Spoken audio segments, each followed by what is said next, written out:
Another historic park could be on the verge of closing sooner or later if things continue the way they have. In fact, a group of historic parks could be on that pathway. Kennywood, along with the other parks in the Palace Entertainment chain, have shown signs that they are struggling through the pandemic and may not be able to make it out. I've seen a couple of concerning signs from Kennywood in particular to justify the concern that I will discuss in this video. I'd just like to note that when I talk about them closing or anything significant like that, I don't necessarily mean in a week, a month, or even a year. I just mean they're heading in the wrong direction and closing could become a possibility. Now today, I'll be taking a look around the chain to see if there's signs of struggle and taking a look at the warning signs that Kennywood has shown over the past few years. Now before we hop into the video, make sure to hit that like button. I also like to make it known that we are on the journey to 1,000 subscribers and I want you to be a part of that journey. All you have to do is hit that subscribe button down below. It would mean a lot to me. Now with all that being said, let's hop right into the video. So let's first go over the most obvious and recent signs of struggle for Palace Entertainment. This is sort of old news at this point, but it's definitely a red flag for the chain either way. In early November, Palace Entertainment removed rides from multiple parks. Lake Compounds announced the removal of Wipeout, Idlewild announced the removal of their Ferris wheel, Bubbling Springs Ball Pit in the Jumpin' Jungle, and the Rainbow Wheel. And Kennywood announced the removal of Kangaroo, Volcano, Byron Curve, and Paratrooper. This came out at around the same time that Six Flags announced they would remove 15 rides from their parks.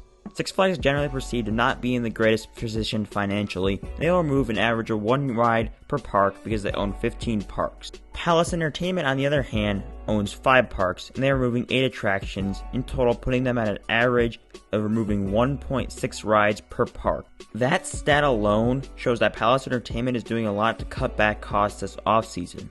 Another bit of news that slipped past a lot of people is that Idlewild has seized all season pass and ticket sales for the 2021 season. This is concerning because this is probably one of the best times of the year for season pass sales, with the holiday season starting to go into full swing. The best counter-argument to this is that the pandemic uncertainty has caused them to seize all sales, but I find this unlikely. Most parks in the industry have continued selling passes for next season amid the pandemic uncertainty. This is very similar to what went down at the Apex Parks last year, and they promptly announced their closure toward the end of winter. I'll talk a little bit more about why Idlewild is in worse shape than Kennywood later in the video, but let's head back to the other side of Pittsburgh to talk about Kennywood. I first visited Kennywood on a Sunday in late August in 2017, and it was probably the second or third biggest park I had been to at that time, not counting the Disney parks, and I had such a great time. All the rides were running, the operations were very solid, the employees were good, everything just went the way I felt like it was supposed to go. Even though almost every coaster had a decent wait, I still managed to get a decent ride count due to the overall efficiency of the park. This is why I really hate having to call out this park for its faults because of these good visits. But the issues that they have can't be ignored. I really hope to make a video someday about why this is totally wrong, but for now, this is where we're at. I revisited the park in 2018 for their Haunt event and had a very similar result, but still very enjoyable nonetheless.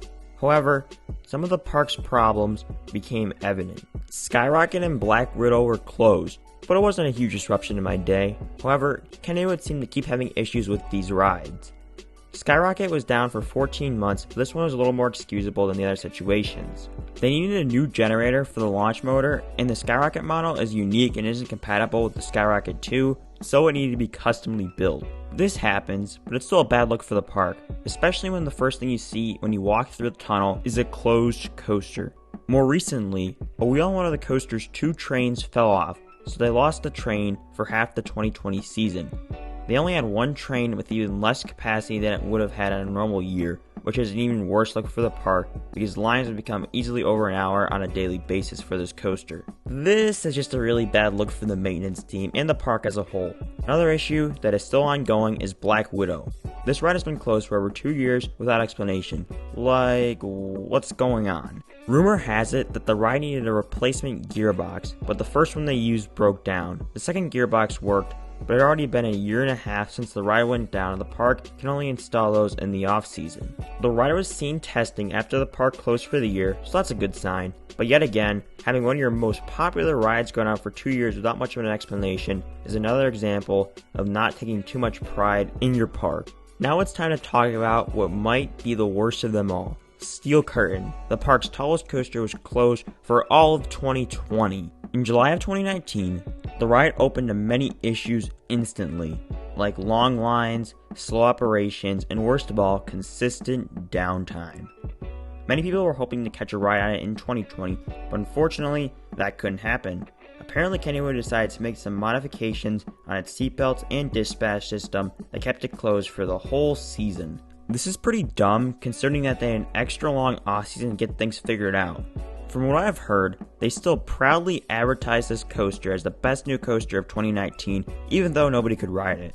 Worst of all, when the park was among one of the first in the state to be given the green light to reopen, they ended up being one of the last. Almost every major park in the state reopened before Kennywood.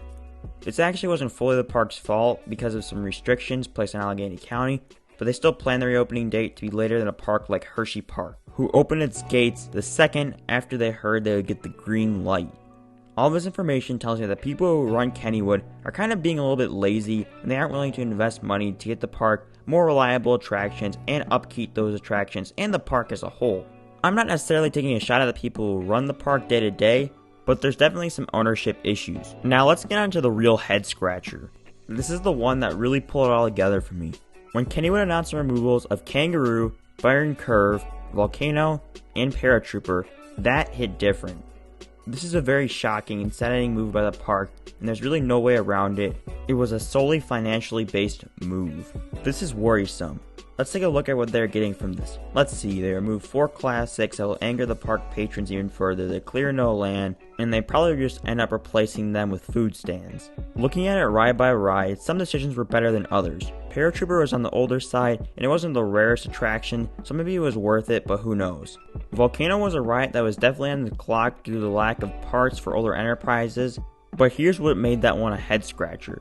This ride was actually removed and replaced with Lake Combat's Enterprise a few years ago, and I don't get why you would go through all that trouble of relocating a ride only to remove it a few years later. Are they that desperate to save money? Throw all that out the window? The last two are probably the worst decisions out of the 4.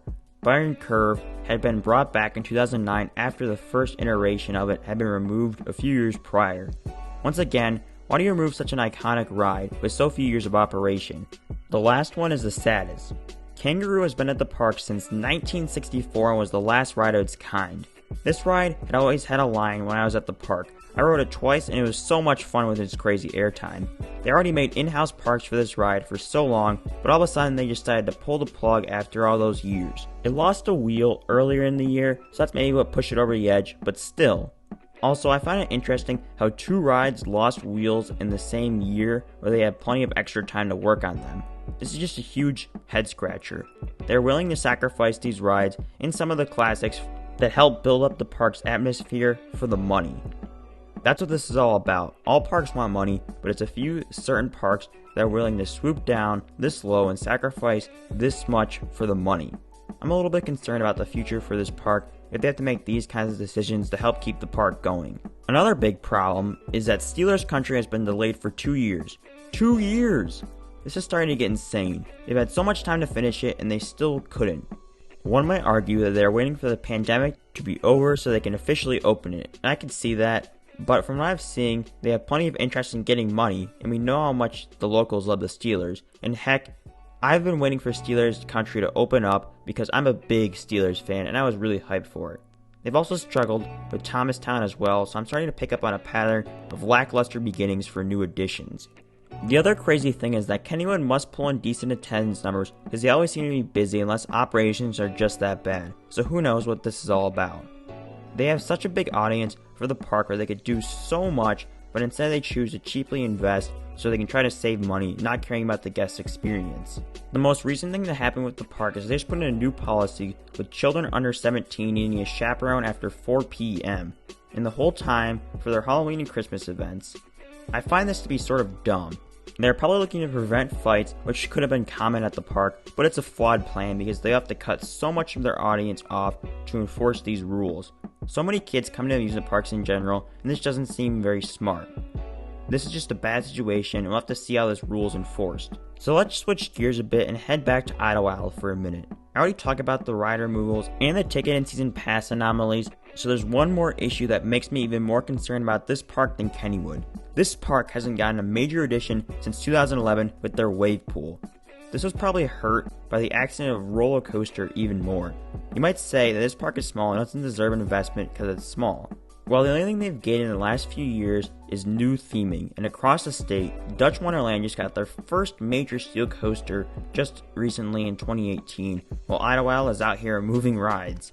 This park is showing signs of struggle that are very similar to Fantasy Island prior to its closure. After hearing all of this, it's clear that Palace Entertainment needs to get their stuff together. Idlewild and Kennywood are trending in the wrong direction, and something needs to be done. I'd love to make a video in a couple of years praising these parks for their turnarounds, but for now, what we've seen is concerning. But I want to hear what you guys all think. Do you guys think that these parks are going down the tubes, or am I just out of my mind? Make sure to tell me in the comments below. I also want to hear what you guys think about Palace Entertainment as a whole. Do you like them? Do you not like them? Once again, tell me in the comments below. If you enjoyed this video, make sure to leave me a like and subscribe to the channel. I'd like to thank you all for watching, and I'll see you all in the next video.